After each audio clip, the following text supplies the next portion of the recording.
Olá, meu nome é Zailton e eu faço parte do PET de Ciências da Computação da Universidade Federal do Rio Grande do Norte. E hoje eu vou falar sobre um tema que confunde um pouco a cabeça das pessoas na hora de aprender, que é a recursão. Uma função recursiva é aquela que possui em seu corpo pelo menos uma chamada a si mesma. Uma chamada de uma função a si mesma é dita uma chamada recursiva. Como sabemos, uma função deve possuir ao menos uma chamada proveniente de outra função externa a ela. Em muitos problemas computacionais, encontramos a seguinte propriedade: cada entrada do problema contém uma entrada menor do mesmo problema. Dessa forma, dizemos que esses problemas têm uma estrutura recursiva. Para resolver um problema como esse, usa-se a seguinte estratégia: se a entrada do problema é pequena, então resolva diretamente. Se não, reduza a uma entrada menor do mesmo problema.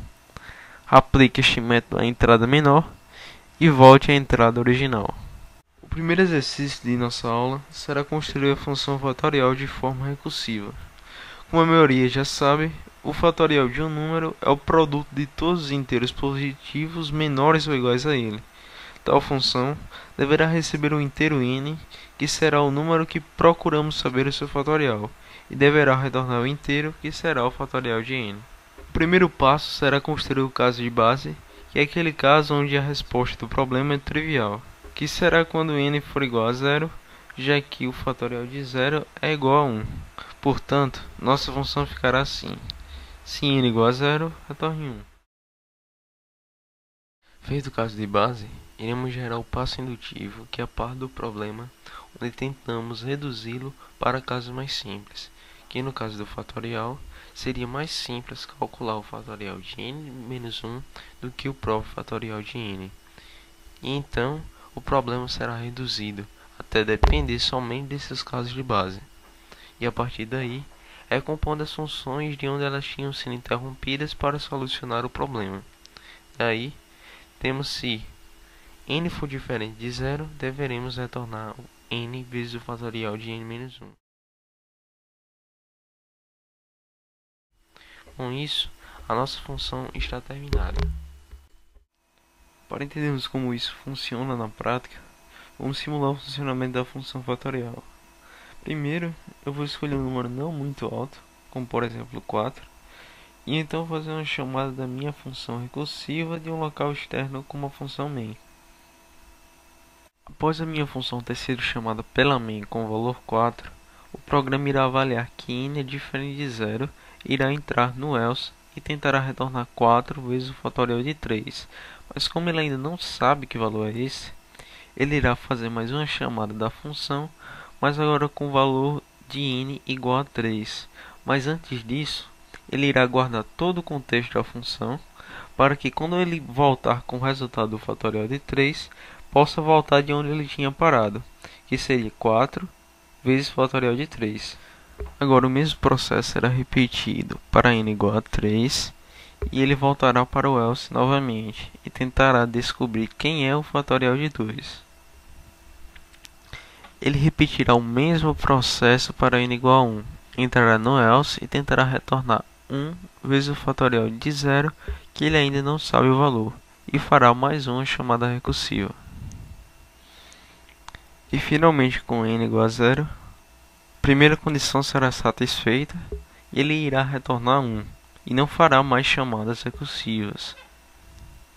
Agora, com o valor do fatorial de 0 já conhecido, voltará para a função anterior, que era o fatorial de 1, e retornará finalmente 1 vezes o fatorial de 0, que é 1.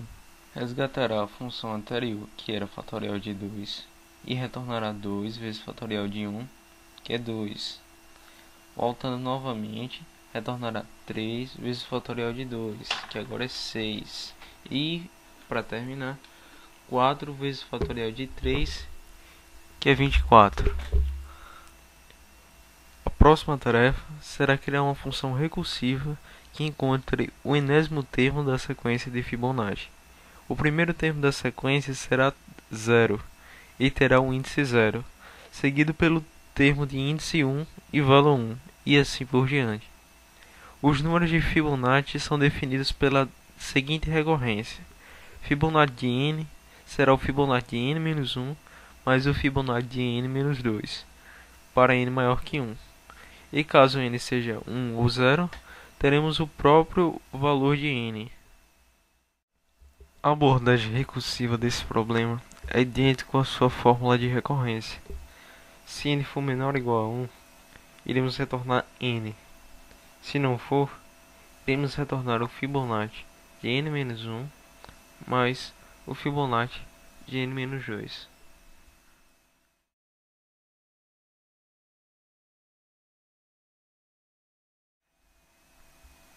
Mas diferente de sua forma iterativa, que é calculada de baixo para cima, a forma recursiva mostra-se ineficiente, já que a cada chamada recursiva que é feita em um lado da soma é calculado, todos os passos terão que ser refeitos para que o outro lado da soma seja calculado, e o número de chamadas recursivas cresce tão rapidamente quanto o número de Fibonacci.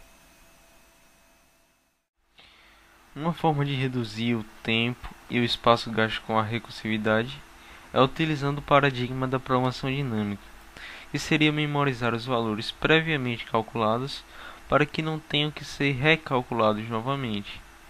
No caso do exemplo anterior, poderíamos ter usado um arranjo que guardasse os valores já calculados. Basicamente, esse arranjo estaria armazenando a própria sequência de Fibonacci. Dessa forma, se um determinado termo já foi calculado antes, basta retornar o valor do arranjo na posição n, e se ainda não foi, iremos calculá-lo normalmente. Para começar, temos que ter um vetor que vai guardar o retorno de cada chamada recursiva que será feita. Mas então, para que isso? Isso é a forma de evitar que chamadas recursivas já feitas tenham que ser recalculadas.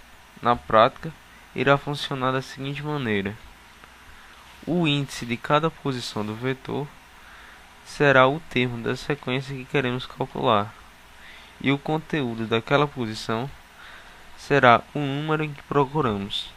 Por exemplo, se o vetor começa a ser indexado a partir de 0, então o vetor na posição 4 irá armazenar o Fibonacci de 4 e assim por diante. Mas, como no começo nenhum número ainda não foi calculado, precisamos iniciar o vetor com algo que nos indique que aquele valor ainda não foi calculado. Por exemplo, o número -1. Certo. Vou criar o meu vetor que vai guardar os resultados. Agora vou criar um procedimento que inicialize o vetor com -1. E se no caso você for gerar números de sequências maiores que 100, é só mudar o tamanho do vetor e dentro do laço.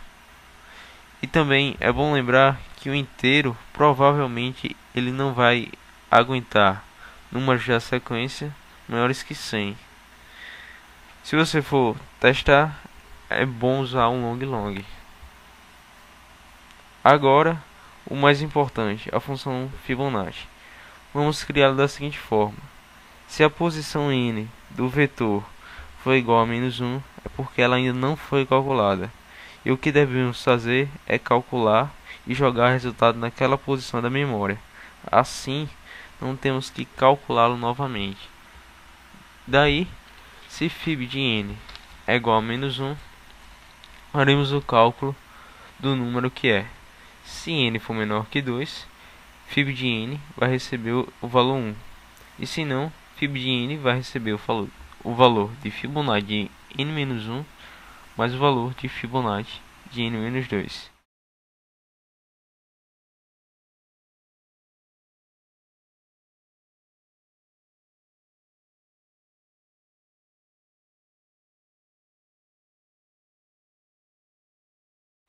Após isso, sabemos que Fib de n já foi atualizado com o valor do Fibonacci de n, e então só precisamos retorná-lo.